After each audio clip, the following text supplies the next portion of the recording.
في حاجات بنعملها كل يوم كده على السريع، بنفكر إنها عادية، بس الحقيقة إنها ممكن تبوظ صحتنا واحدة واحدة.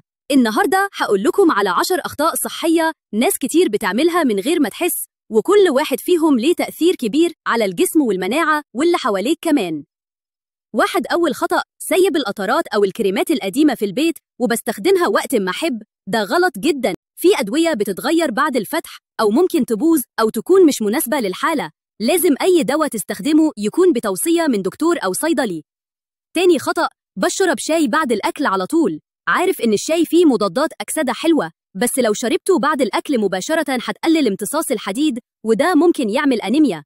استنى على الأقل ساعة بعد الأكل أو خليك تشربه بعيد عن الوجبات. تالت خطأ، أول ما أتعب أخد مضاد حيوي. لا، مش كل تعب محتاج مضاد. البرد والفيروسات مش هيتحسنوا بالمضاد، والمشكلة إنك كده بتضعف مناعتك وبتخلي البكتيريا تتعلم تتحدى الدواء.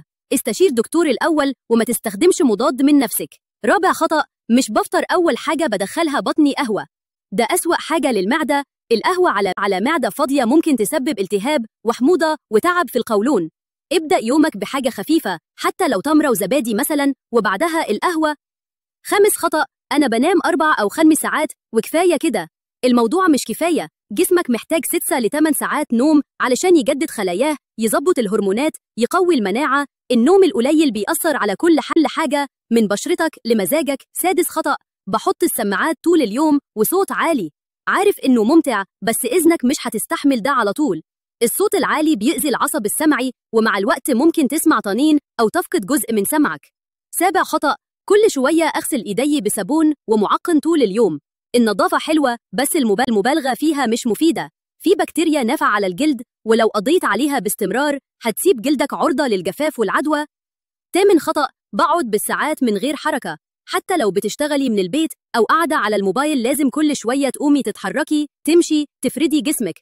الجلوس الطويل بيأثر على الدورة الدموية وبيزود مشاكل القلب والسكر.